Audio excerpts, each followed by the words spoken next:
የአባይ መልክዓ ምድራዊ ሁኔታ ግብፃውያን ላይ ዘላቂ ገደብ የለሽ ፍርሃትና ጥርጣሬ ፈጥሯል። ፍርሃትና ጥርጣሬያቸው የሚወገደው የወንዙን ምንጭ ሲቆጣጠሩት ብቻ እንደሆነ ያስባሉ። አባይን በመቆጣጠር የበላይነትን መያዝ ህልማቸው ነበረ። ይህ አባይን ማዕከል ያደረገው የግብፅ የበላይነት ህልም ከኢትዮጵያ ጋር ባላንጣ ኃይል አድርጓቸዋል። በቅድመ ቅኝ ግዛት ወቅት የአባይን መነሻ ለመቆጣጠር ከተጠቀሙበት ስልት አንዱ በሃይማኖታዊ ሽፋን የኢትዮጵያን መንፈሳዊና ስነ ልቡናዊ ስሬት ግብፃዊ ሰራሽ ማድረግ ነበረ። ይህ ሁኔታ ግብፃውያን የኮፕቲክ ቤተ ክርስቲያንን በመጠቀም በተወሰነ መልኩ ፍላጎታቸውን ለመፈጸም አስችሏቸዋል። የሚላኩት ጳጳሳት የመንግስት ተልእኮ ይዘው በመምጣት የኢትዮጵያን ታሪክ በማዛባት ከፋፋይ ሐሳቦችን በመንፈሳዊና በሕግ መጻሕፍት ውስጥ በመሰነድ ኢትዮጵያዊ አንድነት እንዳይኖር ለመስራት ሞክረዋል። ሌላው ቀርቶ ይህን ተልእኮ ለማሳካት አማኝ ያልሆኑ ሰዎች ጳጳሳት ሆነው እንዲመጡ እስከ ማድረግ ደርሰውም ነበር። ውድ አድማጭ ተከታታዮቻችን ሰላም ለእናንተ ይሁን። ከዚህ በፊት የሁለት ውሃዎች አብይ ስትራቴጂ በሚል ርዕስ አንድ ምዕራፍ ጀምረን እንደነበረ እናስታውሳለን። በዛሬው ዝግጅታችን ከዚሁ ጽሑፍ ውስጥ የቀረበውን እና ተያያዥነት ያለውን ጽሑፍ እናቀርብላችኋለን። በዚህም የአባይ ወንዝ የውሃ ፖለቲካ ከመቼ እንደሚጀምር፣ በቅድመ ቅኝ ግዛት ምን መልክ እንደነበረው በቂ ግንዛቤ ታገኙበታላችሁ የሚል ተስፋ አለን። በቀጣይ ፕሮግራሞቻችንም ይህንኑ የሁለት ውሃዎች አብይ ስትራቴጂ በዘመነ ቅኝ ግዛት፣ የቀዝቃዛው ጦርነት ይባል በነበረው ወቅት፣ ከድህረ ቀዝቃዛው ጦርነት እስካሁን ያለውን በተከታታይ ልናቀርብላችሁ እንሞክራለን። በዚህም መሰረት የተሟላ ግንዛቤ ታገኛላችሁ ብለን እናምናለን።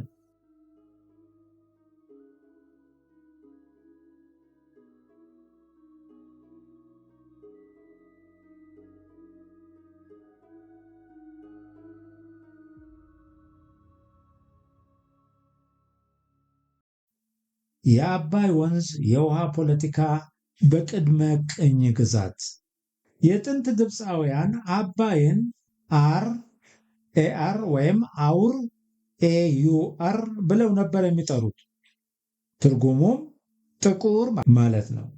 ከኢትዮጵያ ተራሮች ጭኖ የሚመጣውን ጥቁር አፈር በማየት የተሰጠ ስም ነው። ናይል የሚለውን ስም የሰጡት ግሪኮች ናቸው። በግሪክ ኔሊዮስ ማለት የወንዝ ሸለቆ ማለት ነው። አማራጭ ወንዝና ዓመታዊ ዝናብ የሌላቸው ግብጾች ከዚያ ጀምሮ ስለ አባይ ሲያስቡ ኖረዋል። የኢትዮጵያ አፈር ከኢትዮጵያ ተነስቶ ግብጽ የሚደርስበት ጊዜ የዘመን መለወጫ በዓላቸውም አድርገውት ነበር። የጥንት ፈርዖናውያን እና በኋላም በግሪኮ ሮማን ዘመን የአባይን ምንጭ ለማግኘትና አባይ እንዳይገደብ ለማድረግ ተደጋጋሚ አሳሾችን ልከዋል። ነገር ግን እስከ ሱዳን ከመድረስ ባለፈ ወደ ኢትዮጵያ ለመዝለቅ አልቻሉም። የአባይ የውሃ ፖለቲካ መቼ እንደተጀመረ በትክክል ማስቀመጥ አዳጋች ይሆናል።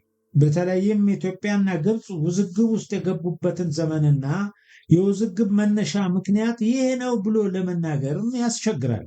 ታሪካዊ መዛግብት እንደሚጠቁሙት ግብፅ የሚደርሰው የአባይ ወንዝ ፍሰት በቀነሰ ቁጥር ግብፃውያን የአባይ ወንዝ ከምንጩ እንደተገደበ ወይም እንደተጠለፈ ይጠራጠሩ ነበር። ምንም እንኳን የአባይ ወንዝ ዓመታዊ ፍሰቱ ወጥነት እንደሌለው የታወቀ ቢሆንም አንዴ ከፍ አንዴ ዝቅ ስለሚል ማለት ነው። በግብፃውያን ዘንድ የአባይ ውሃ መጠን መቀነስ በተፈጥሯዊ ምክንያቶች ሳይሆን ሆን ተብሎ ግብፅን ለመጉዳት የተደረገ ሰው ሰራሽ እንደሆነ ማሰብ ይቀላቸዋል። ይህ አስተሳሰብ ከፈርዖኖች ዘመን ጀምሮ እስከ ዛሬም የዘለቀ ነው። አባይ ለግብፅ ዋነኛ የውሃ ምንጭ ቢሆንም ወንዙ ሙሉ ለሙሉ ከሌሎች ሉዓላዊ ሀገራት የሚመጣ መሆኑ ዘላቂ ስጋት በግብፃውያን ዘንድ ፈጥሯል። ግብፃውያን የውሃ አመንጪ ሀገራት የውሃውን ፍሰት ሊቀንሱት፣ ሊያቆሙት ወይም አቅጣጫውን ሊቀይሩት ይችላሉ በሚል ስጋት የራስጌ ሀገራትን በተለይም ኢትዮጵያን በጥርጣሬ ይመለከታሉ። የአባይ መልክዓ ምድር የፈጠረባቸውን ስጋት ለመቀልበስ የውሃውን ምንጭ መቆጣጠር ብሎም የውሃ የበላይነት ስርዓትን መፍጠር ከጥንት ጊዜ ጀምሮ የነበረ ፍላጎታቸው ወይም ምኞታቸው ነው። ይህ ፍላጎት የአባይ መልክዓ ምድር ከፈጠረባቸው ጥገኝነት የመነጨ ነው። በኢትዮጵያና በግብፅ መካከል የአባይ የውሃ ፖለቲካ ጉዳይ ገኖ መውጣት የጀመረው በመካከለኛው ዘመን በዛጉዌ ሥርወ መንግሥት ይመስላል። በዚሁ የመካከለኛው ዘመን የታሪክ ክፍል የግብፅ ብሔራዊ ጥቅም ያልተቋረጠ የአባይ ወንዝ ውሃን ማግኘት ላይ ሲያመዝን፣ የኢትዮጵያ ደግሞ ከግብፅ ጳጳሳትን ማግኘት ላይ ያተኩራል። አንዳቸው አንዳቸውን የሚያዩበት መንገድም ይለይ ነበረ። አንደኛ፣ የግብፅ ሱልጣናት ለኢትዮጵያ ሰላም ግብፅ ወሳኝ ሚና አላት የሚል እሳቤ ነበራቸው። ምክንያቱም ከግብፅ ቤተ ክርስቲያን የሚመጡ ጳጳሳት ቤተ ክህነቱ እና በቤተ መንግስቱ ላይ ያላቸው ሚና ላቅ ያለ ነበር። ለቤተ ክርስቲያን አንድነትና ለስርዓተ አምልኮ አፈጻጸም ለነጋሲያን ቅቡልነት ያላቸው ሚና ከፍተኛ ነበር። አንዳንድ ጊዜ በቤተ ክህነቱና በሊቃውንቱ መካከል ልዩነት ሲፈጠር በጳጳስ መባረክ ያለባቸው ንዋያተ ቅድሳት ፍላጎት ከፍተኛ ሲሆን፣ በቤተ መንግስት የስልጣን ሽኩቻ ሲኖር ወይም ንጉሥ ማንገስ በሚያስፈልግበት ሰዓት የግብፅ ሱልጣናት ከግብፅ ቤተ ክርስቲያን ጳጳስ እንዳይመጣ ያዘገዩ ነበር። ይህ ሁኔታ በቤተ ክህነቱና በቤተ መንግስቱ አንጃ እንዲደራጅ ምቹ ሁኔታ ስለሚፈጥር ሰላም እንዲናጋም ያደርግ ነበር። አንዳንድ ጊዜም ጳጳሳቱ በቤተ ክህነትም ይሁን በቤተ መንግስት የተፈጠሩ ቡድኖችን አቀራርቦ ለማስታረቅ ይልቅ አንዱን ቡድን በመደገፍ የማያባራ የስልጣን ሽኩቻ፣ ሴራና አመፅ እንዲፋፋምም ያደርጉ ነበር። ለምሳሌ በሰንበት አከባበር ላይ በቤተ ኤዎስጣቴዎስ እና በቤተ ተክለ ሃይማኖት መካከል የነበረው ልዩነት የሰሜን ኢትዮጵያ ትግራይ እና ኤርትራን ማለት ነው እና ማዕከላዊ ኢትዮጵያ ሸዋን ለማለት ነው ልዩነት እስከ መሆን ደርሶ ነበር። የቤተ ተክለ ሃይማኖት ቡድን በግብፃዊ ጳጳስ ይመራ ነበር። ግብፃዊው ጳጳስ በቤተ ኤዎስጣቴዎስ ላይ ከፍተኛ በደል እንደፈጸሙ መምህር ግርማ ባቱ ባሳተሙት የኢትዮጵያ ቤተ ክርስቲያን ታሪክ ላይ አስቀምጠዋል። በፖለቲካውም በኩል የፖለቲካ ማዕከልነትን እና የበላይነትን ለማረጋገጥ በትግሬ፣ በሸዋ፣ በወሎ እና በጎንደር መካከል በሚደረግ ትንንቅ ውስጥ ከፍተኛ ሚና ነበራቸው። ውስጣዊ የፖለቲካ ሽኩቻ በሚኖርበት ሰዓት ጳጳስ ባለመላክ እንዲባባስ የማድረግ ሁኔታዎችም ነበሩ። ከተልእኳቸው ውጪ በሆነ መንገድም ፖለቲካ ውስጥ ጣልቃ የገቡበት ዘመንም ነበር። ለምሳሌ አፄ ሱስንዮስ ዘድንግልና ልጃቸው ኢያሱ ከዙፋን የወረዱበትን ሁኔታ ማየት ይቻላል። ይህ ሁኔታ ምናልባትም ሴራ፣ ቡድንተኝነትና የስልጣን ሽኩቻ መገለጫው ለሆነው የኢትዮጵያ የፖለቲካ ባህል አስተዋጽኦ አበርክቶ ይሆናል። ሁለተኛ፣ በኢትዮጵያ በኩል ነገስታቱ ኢትዮጵያ የአባይ ምንጭ በመሆኗ ለግብፅ ሕልውና ወሳኝ ሚና አላት ብለው ያስቡ ነበር። ከግብፅ ቤተ ክርስቲያን ወደ ኢትዮጵያ የሚመጡ ጳጳሳት ሲዘገዩና ክርስቲያኖች በግብፅ ሰቆቃ ሲደርስባቸው ኢትዮጵያውያን ነገስታት የአባይን ወንዝ እንገድባለን ወይም አቅጣጫ እንቀይራለን የሚል የማስፈራራት ዲፕሎማሲም ይጫወቱ ነበር። ይህ ሁኔታ በዛግዌ ሥርወ መንግስት በአፄ ይምርሃነ ክርስቶስ፣ በንጉሥ ላሊበላና በንጉሥ ናአኩቶ ለአብ ዘመን ተፈጽሟል። በኋላም በሰሎሞናውያን ሥርወ መንግስት ደግሞ በአፄ ዳዊት፣ በአፄ ሰይፈ አርዕድ፣ በአፄ ይስሐቅና በአፄ ዘርዓ ያዕቆብ ዘመነ መንግስት በግልጽ ታይቷል። ኢትዮጵያ ውሃውን እንደ ጂኦፖለቲካዊ መሳሪያነት የመጠቀም አቅም እንዳላት በአውሮፓውያን ነገስታትም ዘንድ የታወቀ ነበር። ለምሳሌ በመስቀል ጦርነት ወቅት በምስራቅ ሜዲትራኒያን አካባቢ የኃይል ሚዛኑ ወደ ሙስሊሞች ስላደላ አውሮፓውያን ከኢትዮጵያ ነገስታት ጋር ህብረት በመፍጠር የአባይን ወንዝ በመገደብ ወይም አቅጣጫ በመቀየር በጦርነቱ ተሳታፊ የነበሩትን የግብፅ ማምሉኮችን በውሃ ጥም መጨረስ ይቻላል የሚል ሐሳብ ነበራቸው። የአውሮፓ ኢትዮጵያ ህብረት የቀይ ባህር አካባቢ የንግድ መስመርን ለመቆጣጠር የሚያስችል ስልት መሆን እንደሚችል በመስቀል ጦርነቶቹ ልብም ይታሰብ ነበር። በግብፅ በኩልም ኢትዮጵያ ከአውሮፓ ጋር በመሆን የቀይ ባህር የንግድ መስመሮችን ልትቆጣጠር ትችላለች፣ የአባይ ወንዝ አቅጣጫንም ልትቀይርብን ትችላለች የሚል ስጋት ነበራቸው። በዚህ የተነሳ ከኢትዮጵያ ወደ አውሮፓ፣ ከአውሮፓ ወደ ኢትዮጵያ የሚመጡ ሰዎች በግብፅ በኩል እንዳያልፉ ብርቱ ጥንቃቄ ይደረግ ነበር። ብዙዎችም ሕይወታቸውን አጥተዋል። ወደ አባይ ውሃ ውዝግብ ስንመለስ የታሪክ ድርሳናት እንደሚጠቁሙት በዛግዌ ዘመነ መንግስት ኢትዮጵያና ግብፅ በአባይ ጉዳይ ላይ መጠነኛ እሰጥ አገባዎች ውስጥ ገብተው ነበር። የውዝግቡ መንስኤ የአባይ የውሃ ፍሰት መቀነስ ነበር። እንደ ሪቻርድ ፓንክረስት ገለጻ የአባይ ውሃ ለመጀመሪያ ጊዜ የተቋረጠው ከ1089 እስከ 1090 በፋጢማይድ ሱልጣን አልሙስታንሲር ዘመነ መንግስት ነበር። ሌሎች ጸሐፍት ደግሞ በዛግዌ ዘመነ መንግስት ከ1066 እስከ 1072 ዓ.ም የአባይ ውሃ መጠን በከፍተኛ ሁኔታ ቀንሶ በግብፅ ረሃብ ተከስቶ እንደነበረ ይገልጻሉ። ዘመኑን በተመለከተ አምባሳደር አክሊሉ የአፄ ይብርሃነ ክርስቶስ ዘመነ መንግስት ላይ የተከሰተ ክስተት ነው ይላሉ። ፓንክረስት ግን ከዛግዌ ነገስታት አንደኛው ንጉሥ መሆኑን ግምታቸውን አስቀምጠዋል። ፓንክረስት የአረብ ጸሐፍትን ጠቅሰው እንደጻፉት ከላይ በተጠቀሰው ዓመት የአባይ ጎርፍ ግብፅ ሳይደርስ በመቅረቱ ሱልጣኑ በጊዜው የእስክንድሪያ ፓትርያርክ የነበሩትን አቡነ ሚካኤልን ወደ ኢትዮጵያ ንጉሥ ልኮ ነበረ። ዓላማውም ወንዙን እንዲለቀው ለመማፀን ነበር። የውዝግቡን መነሻ በተመለከተ ፓንክረስት አባይ በተፈጥሯዊ ምክንያት የፍሰት መጠኑ ቀንሷል አሊያም ቆሟል ብለን ማሰቡ ይሻላል የሚል ግምታዊ መልስ የሰጡ ሲሆን የሀገር ውስጥ ድርሳናት ደግሞ ንጉሱ ወንዙን ገድቦታል ባይ ናቸው። መሪ ራስ አማን በላይ በአፄ ይምርሃነ ክርስቶስ ዘመነ መንግስት ጳጳስ መላክ ስለተቋረጠ ንጉሱ ወንዙን ገደቡት ይላል። የግብፅ ሱልጣን የእስክንድሪያውን ጳጳስ አባ ሚካኤልን በምልጃ በላኩት ጊዜ ንጉሱ የግድቡን ውሃ እንደለቀቀ ጽፈዋል። ንጉሱ የአባይን ወንዝ እንደ ፖለቲካዊ መሳሪያ በመጠቀም በወቅቱ የመንግስቱን ፍላጎት ማሳካት ችሏል። ከአፄ ይምርሃነ ክርስቶስ በመቀጠል በንጉሥ ላሊበላ ዘመነ መንግስትም አባይን የመገደብ ፍላጎት እንደነበረ የታሪክ ድርሳናት ይጠቁማሉ። የመጨረሻው የዛግዌ ሥርወ መንግስት ንጉሥ አፄ ናአኩቶ ለአብም የተከዜ ወንዝን ለመገደብ ፈልጎ ነበር። በኢትዮጵያ በኩል በግብፃውያን ጳጳሳት ላይ ቅሬታ ስለነበር ንጉሥ ሐርቤ ከግብፅ ጳጳሳት ማምጣት አቁመን ከራሳችን ወገን ይሾምልን የሚል ጥያቄ ለግብፃውያን አቅርቦ ነበር።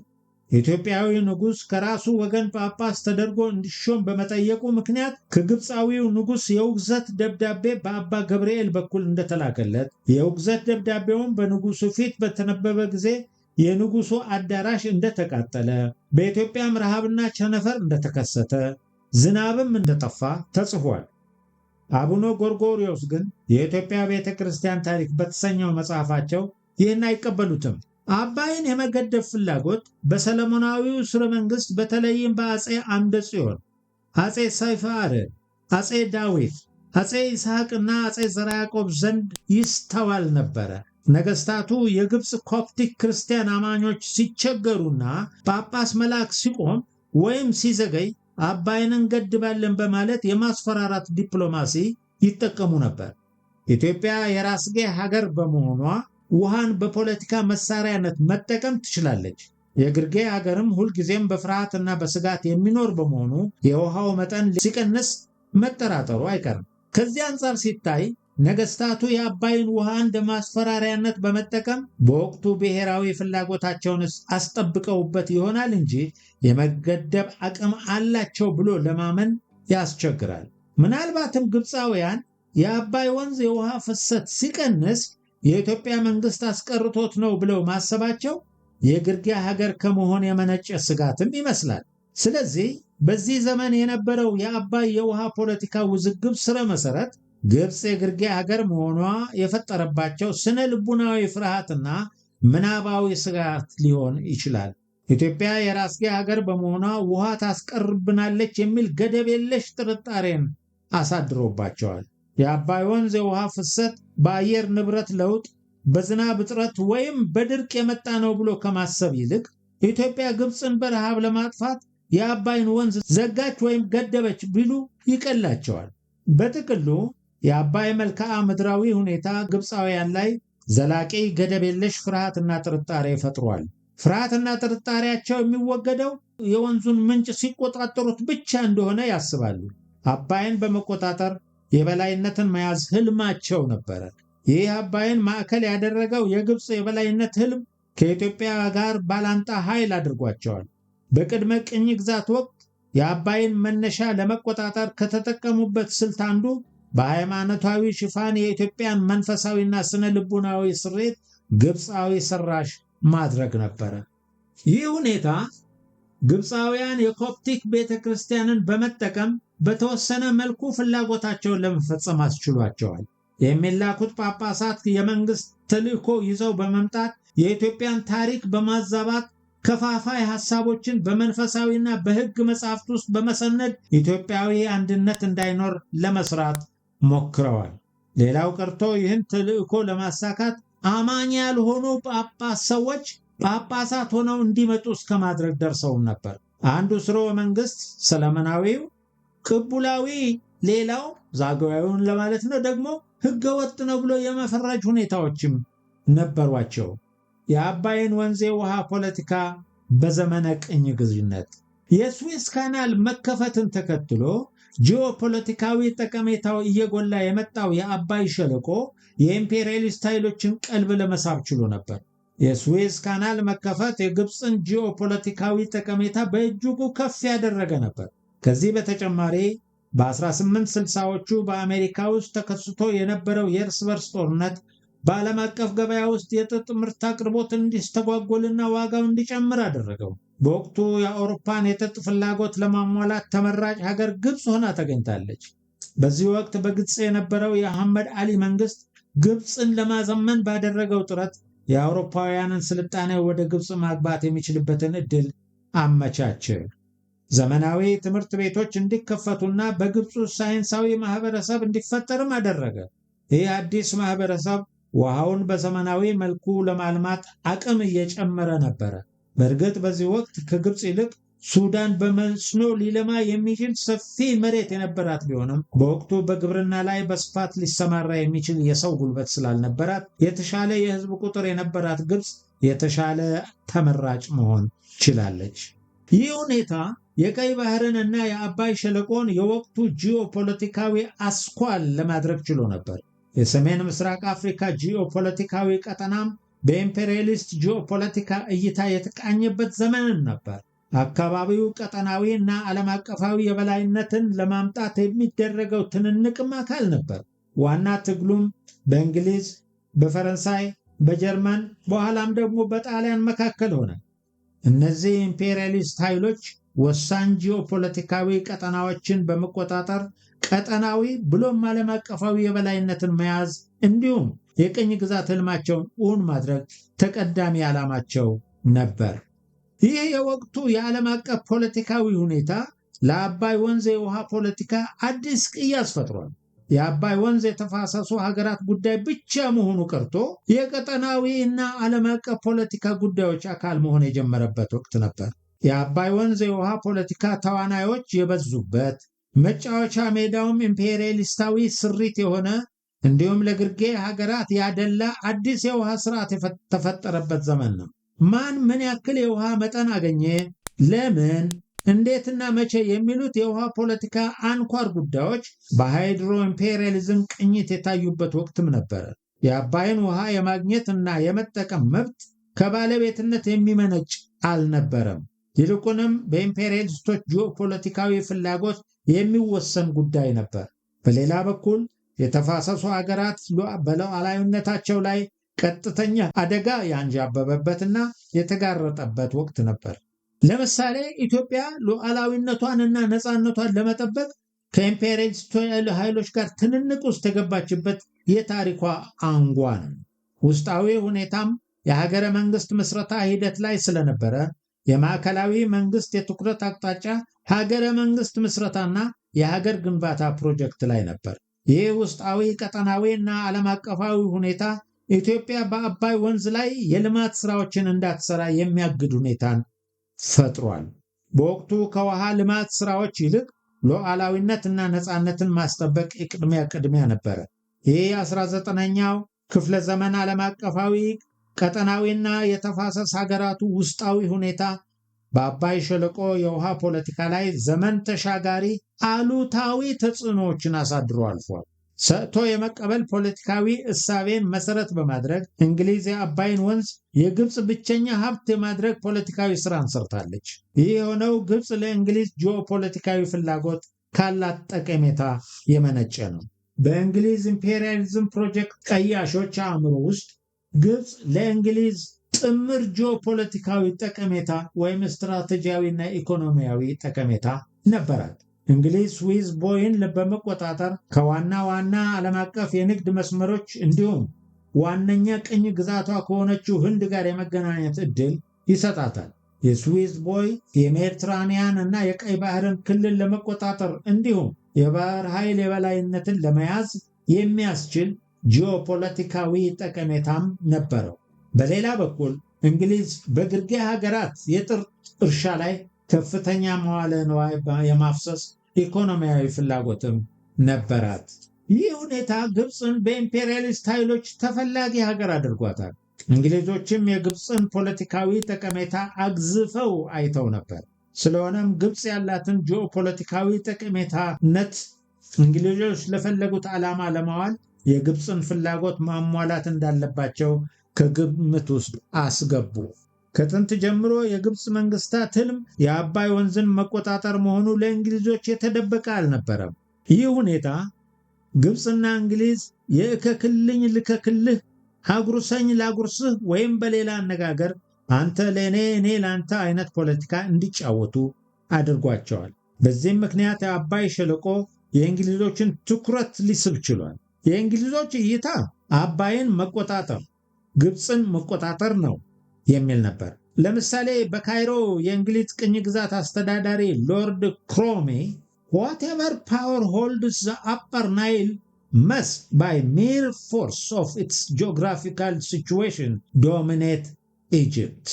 ይህ ሁኔታ የአባይ ሸለቆን ጂኦግራፊያዊ አስኳልና የስበት ማዕከል አድርጎታል። ፕሮፌሰር መስፍን ወልደ ማርያም የማኪንደርን ሄርትላንድ ቲዮሪ መሰረት በማድረግ የአካባቢውን ጂኦፖለቲካዊ ጠቀሜታ እንዲገልጸውታል።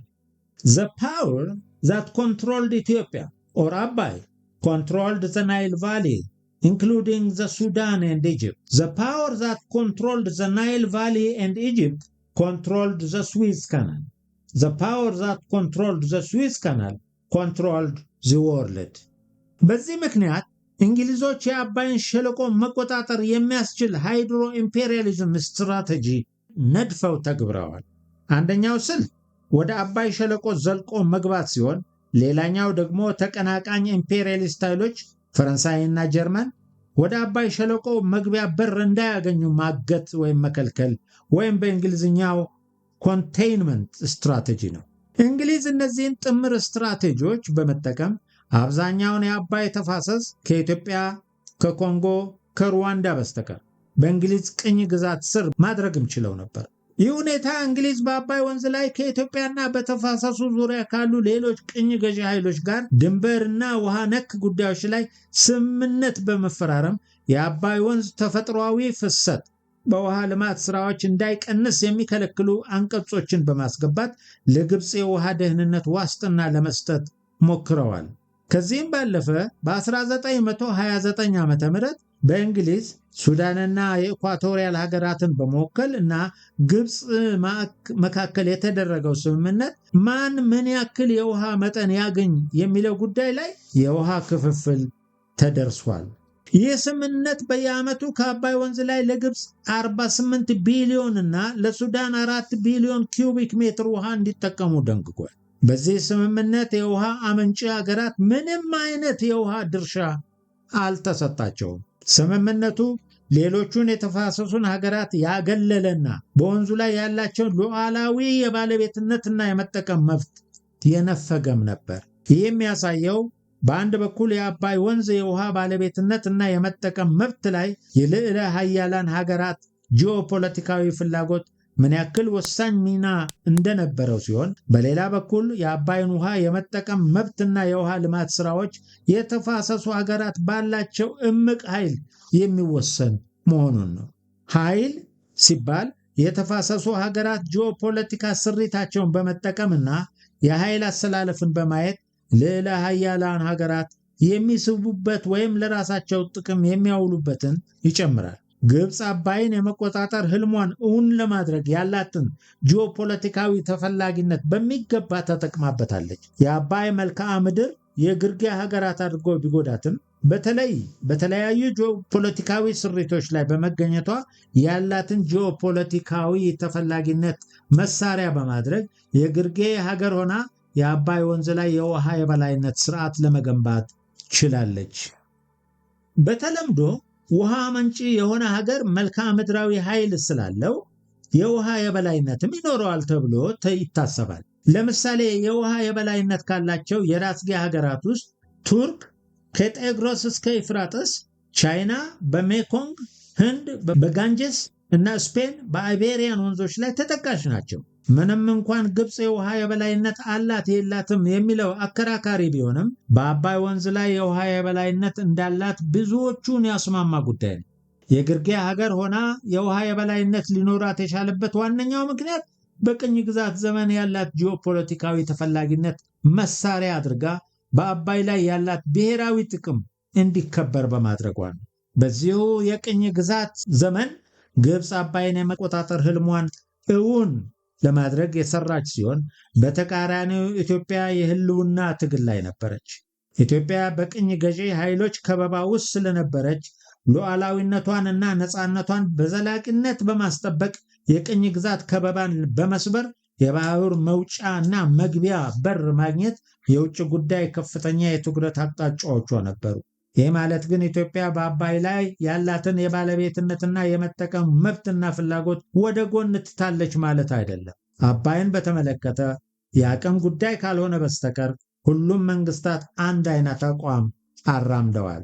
በአጠቃላይ ሁኔታ ሲታይ የቅኝ ግዛት ዘመን የናይልን ወንዝ የውሃ ፖለቲካ በዘላቂነት ቀይሶት አልፏል። አሁን ላይ የሚታዩት ውዝግቦችም የቅኝ ግዛት እርሾዎች ናቸው። በተለይም ከውሃ ክፍፍል፣ የህግና ተቋማዊ ማዕቀፍ ከመሻትና ከውሃ ልማት ስራዎች ጋር በተያያዙ የሚነሱ ልዩነቶች መፍትሄ እንዲያገኙ ካደረጉት ጉዳዮች ውስጥ የቅኝ ግዛት እርሾ ዋነኛው ነው። የአባይ ወንዝ የውሃ ፖለቲካ በቀዝቃዛው ጦርነት ከሁለተኛው የዓለም ጦርነት በኋላ የአባይ ሸለቆ የአሜሪካና የሶቪየት ህብረት የርዕዮተ ዓለምና የጂኦፖለቲካ መፋለሚያ ሜዳ ሆኖ ነበር። ግብፅና ኢትዮጵያ ከአባይ ጋር የሚገናኝ ብሔራዊ ጥቅማቸውን ለማስጠበቅ አዲሱን ጂኦፖለቲካዊ ሁኔታ በተለያየ መንገድ ተጠቅመውበታል። ቀዳማዊ ኃይለ ሥላሴ ከአሜሪካ ጋር፣ ገማል አብደል ናስር ደግሞ ከሶቪየቶች ጋር ወግነው ነበር። እንደ ዋተርቡሪ ገለጻ የግብፅ ሶቪየት ህብረት ዋና ማጠንጠኛ ጽዮናዊነትንና የአሜሪካን ኢምፔሪያሊዝምን መዋጋት ነበር። ናስር የግብፃውያንን የረዥም ጊዜ አባይን የመቆጣጠር ህልም እውን ለማድረግ ከተጠቀመው ስትራቴጂ ውስጥ ዋነኛው የታላቁ አስዋን ግድብ ፕሮጀክትን በመጠቀም የአባይን ውሃ መያዝ ነበር። ናስር ቀዝቃዛው የዓለም ጦርነትን እንደ ምቹ ሁኔታ በመጠቀም ከሶቪየቶች በተገኘ የገንዘብ ድጋፍ የውሃ አመንጪ ሀገራትን ይሁንታ ሳይጠይቅና ሳያሳውቅ ታላቁን የአስዋን ግድብ ገነባ። ይህ ግድብ ዘርፈ ብዙ ሳይንሳዊ ትችቶችን ማስተናግዷል። ከእንግሊዝ ቅኝ ግዛት ጀምሮ በአባይ ላይ የተከናወኑ ጥናቶች በአብዛኛው ጣና ሐይቅን እንደ ተፈጥሯዊ ሪዘርቨር መጠቀም የተሻለ መሆኑን እንዲሁም ከግርጌ ሀገራት ካለው ከፍተኛ ትነት ጋር በተያያዘ የግድብ ስራዎች አዋጭነት እምብዛም መሆኑን አመላክቷል። ከዚህ አንጻር በአባይ ላይ ከታቀዱ ግድቦች ጋር ሲነጻጸር ታላቁ የአስዋን ግድብ በተሳሳተ ቦታ ላይ በተሳሳቱ ግድብ ሰሪዎች የተሰራ የተሳሳተ ግድብ ነው። የራስጌ ሀገራትን የውሃ ባለቤትነትና የመጠቀም መብት ችላ ያለ፣ የኑቢያን ስልጣኔ ያጠፋና ብዙ ህዝብን ያፈናቀለ ግድብም ነው። ሶቪየት ህብረት ለታላቁ የአስዋን ግድብ ድጋፍና እርዳታ ስታደርግ የርዕዮተ ዓለም ተቀናቃኟ አሜሪካ በበኩሏ ኢትዮጵያ በአባይ ሸለቆ ልማት ጥናት ላይ የሙያተኛ የገንዘብና ቴክኒካዊ ድጋፍ አድርጋለች። በአባይ ሸለቆ ጥናት ላይ ለውሃ ሀብት ስራ የተለዩ የመስኖና የሃይድሮ ፓወር ፕሮጀክቶች ቢኖሩም ከፊንጫ አግሮ ኢንዱስትሪ በስተቀር አንዳቸውም ወደ ተግባር አልተቀየሩም። ወደ ተግባር ላለመለወጣቸው በዋናነት የሚጠቀሰው የገንዘብ እጥረት ነው። በወቅቱ ኢትዮጵያ በራሷ የገንዘብ አቅም የአባይ ሸለቆ ጥናት ላይ በአዋጭነት የተቀመጡትን የመስኖና የሃይድሮ ፓወር ፕሮጀክቶችን መገንባት እንደማትችል የታወቀ ነው። የውጭ እርዳታ ማግኘትም የማይቻልባቸው ሁኔታዎች ነበሩ። በወቅቱ ኢትዮጵያ ቀዝቃዛው ጦርነት ያመጣውን ዕድል ተጠቅማ ጥናቱን ማስጠናቷ በራሱ ግን እንደ ትልቅ ስኬት ሊወሰድ ይችላል። ሌላው ናስር የተጠቀመው ስትራቴጂ የግርጌ ሀገራት ህብረት በመፍጠር የአባይን ውሃ የግርጌ ሀገራት ንብረት ማድረግ ነው። ይህ የሆነውም በ1959 በሱዳንና በግብፅ በተፈረመው የአባይ ስምምነት ነው። በዚህ ስምምነት የውሃ ክፍፍል የተደረገ ሲሆን 55.5 ቢሊዮን ኪዩቢክ ሜትር ለግብፅ፣ 14 ቢሊዮን ኪዩቢክ ሜትር ደግሞ ለሱዳን ተሰጥቷል።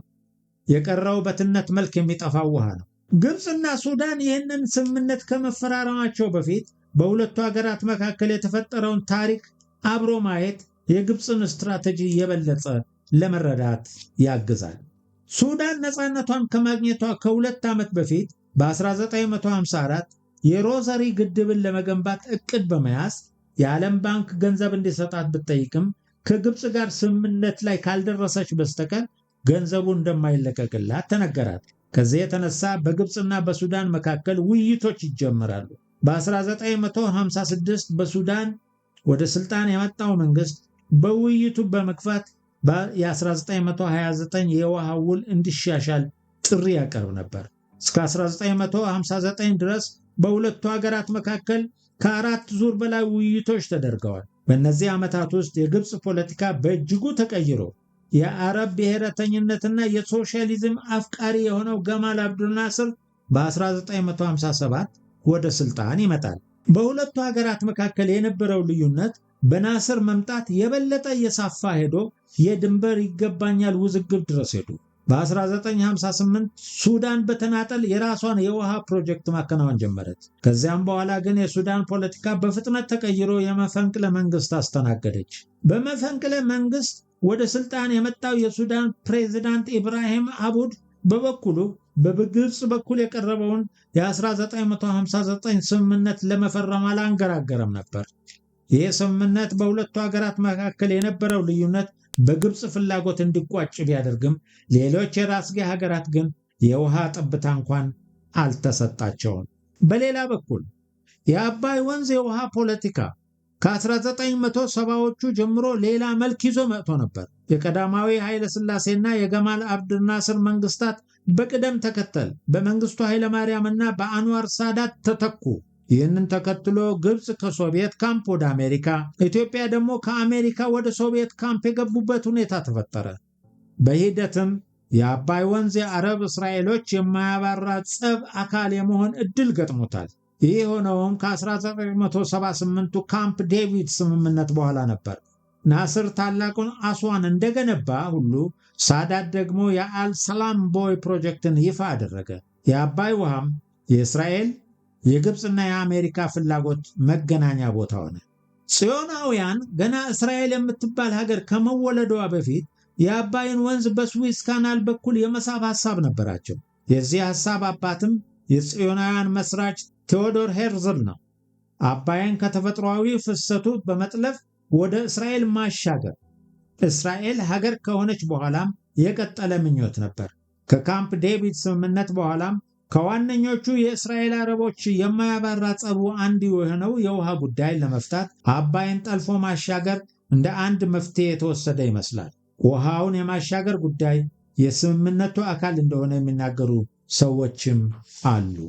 ምንም እንኳን የአባይን ውሃ ወደ እስራኤል የማስተላለፍ ጉዳይ እውን ይሁን አይሁን በውል የታወቀ ነገር ባይኖርም ግብፅ ከ1979 ጀምሮ የአባይን ወንዝ ተፈጥሯዊ ፍሰት በመቀየር ውሃውን በመጥለፍ ወደ ሌላ አቅጣጫ እንዲሄድ አድርጋለች።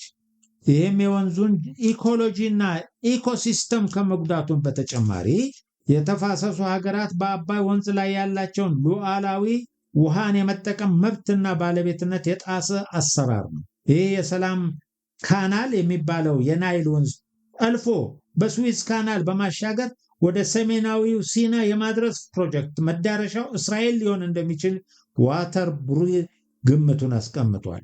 ይህ አባይን እስራኤላዊ የማድረግ ሁኔታ በአባይ ወንዝ ላይ ተጨማሪ ተዋናይ በመፍጠር ነገሩን ውስብስብ ያደርገዋል። የአባይ ወንዝ የውሃ ፖለቲካ በድህረ ወይም ቀዝቃዛው ጦርነትና አሁናዊ ሁኔታዎች። በድህረ ቀዝቃዛው ጦርነት ዓለም አቀፍ ነባራዊ ስርዓቱ መቀየሩን ተከትሎ የአባይ ወንዝ ተፋሰስም ብዙ ለውጦች አስተናግዷል። አንደኛው ዓለም ከሁለት ዋልታ ወደ አንድ ዋልታ መምጣቱ የተፋሰሱ ሀገራት አሜሪካ መር በሆነው ዓለም አቀፍ ስርዓት እንዲመሩ አድርጓቸው።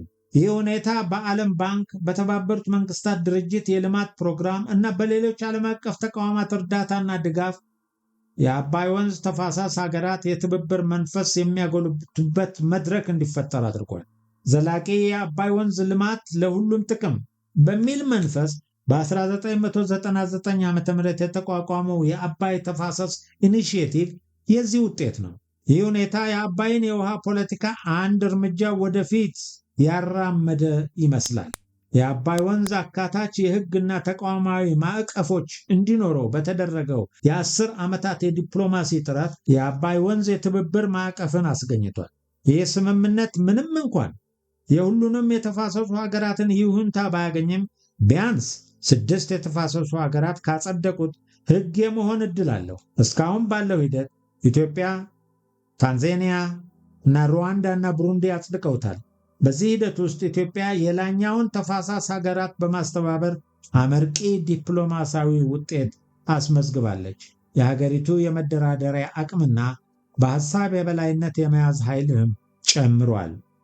ሁለተኛ፣ ከተፋሰሱ ሀገራት በተለይም ኢትዮጵያ አንጻራዊ ሰላምና ተከታታይ የኢኮኖሚ እድገት ያስመዘገበችበት ወቅት ነው። ኢትዮጵያ በራሷ የፋይናንስ አቅም በሀገር ውስጥ ገቢ ማሰባሰቢያ ታላቁን የህዳሴ ግድብ ፕሮጀክትም እየሰራች ትገኛለች። ይህ እያደገ የመጣው የኢትዮጵያ ኢኮኖሚያዊ ኃይል ሀገሪቱ ካላት የመልማት አቅምና ፍላጎት አንጻር ሲታይ በአባይ ወንዝ የውሃ ፖለቲካ ላይ የራሱ አንድምታ አለው። ከዚሁ ጋር በተያያዘ ኢትዮጵያ ከውሃ የመነጨ ኤሌክትሪክ ኃይል ለጎረቤት ሀገር ማለትም ለሱዳን፣ ኬንያ እና ጅቡቲ እየሸጠች ሲሆን ከሌሎች ጎረቤት ሀገራትም ጋር የኃይል ሽያጭ ስምምነት እየተደረገ ይገኛል። ይህ የኃይል ሽያጭ ለኢትዮጵያ የውጭ ምንዛሬ ከማስገኘት ባለፈ ቀጠናውንም የማስተሳሰር አቅም አለው። ሶስተኛ፣ ዓለም እያስተናገደች ካለችው ከአንድ ዋልታ ወደ ብዙ ዋልታ የኃይል ሽግግር ጋር በተያያዘ የአባይ ሸለቆና ቀይ ባህር አካባቢ ቀጠናዊ ዓለም አቀፋዊና መንግስታዊ ያልሆኑ ኃይሎች መራኮቻ ሜዳ እየሆነ መጥቷል። አንደኛ፣ የአረብ ሀገራት እንደ አውሮፓ አቆጣጠር ከ2008ቱ የምግብ ቀውስ በኋላ በአባይ ተፋሰስ በተለይም በኢትዮጵያ፣ በግብፅና በሱዳን ላይ የእርሻ ኢንቨስትመንት ፍላጎታቸው እያደገ መጥቷል። ለምሳሌ ሳውዲ አረቢያ ከፍተኛ የምግብ ምርት ለማሳደግ ፍላጎት አላት። ይህ በአባይ ወንዝ የውሃ አጠቃቀም ላይ ተጨማሪ ጫናን የሚፈጥር ሊሆን ይችላል። ሁለተኛ፣ ከጊዜ ወደ ጊዜ እያደገ የመጣው የፋርስ ባህረ ሰላጤ ሀገራት የወደብ ልማትና ወታደራዊ ሰፈራ ቀጠናዊ ጂኦፖለቲካዊውን ኢተገማች አድርጎታል። ሶስተኛ፣ የፋርስ ባህረ ሰላጤ ሀገራት የራሳቸው ርዕዮተ ዓለማዊ ፍላጎት ስላላቸው እርስ በርሳቸው የሚያደርጉት ትንንቅ በቀጠናው ላይ የእጅ አዙር ጦርነት ለማከናወን ምቹ ሁኔታ ሊፈጥር ይችላል። ከአባይ ወንዝ ጋር በተያያዘ አብዛኛው የአረብ ሀገራት በአረብ ሊግ በኩል የግብፅን አቋም የሚደግፉ ናቸው። ዓለም አቀፋዊ ሁኔታው ከአንድ ዋልታ ወደ ብዙ ዋልታ እየተሸጋገረ ስለሆነ ከአባይ የውሃ ፖለቲካ አንጻር የራሱ ዕድሎችና ስጋቶች ሊኖሩት ይችላሉ። ለምሳሌ የህዳሴ ግድብን በተመለከተ በአንድ ወቅት አሜሪካ የግብፅን አቋም መደገፍ ስትሄድ፣ ሌሎች የተለየ አቋም አሳይተው ነበር። ይህ ማለት ዓለም አቀፉን የኃይል አስተላለፍ እና የኃይል ሚዛን በአርቆ አስተዋይነት በማየት የኃይል ሽግሽግን እንዴት ለራስ ብሔራዊ ጥቅም ማዋል እንደሚቻል በሰከነ መንገድ ማሰብ ይጠይቃል። ሶስተኛ፣ የአባይ ወንዝ እና የቀይ ባህር አካባቢ መንግስታዊ ኃይሎች ሊያሳድሩ የሚችሉትን የተጽዕኖ ደረጃ መገምገምም አስፈላጊ ነው። በሚቀጥለው ጊዜ ከምዕራፍ 3 ጀምረን ቀጣዮቹን እናቀርባለን። መልካም ጊዜ።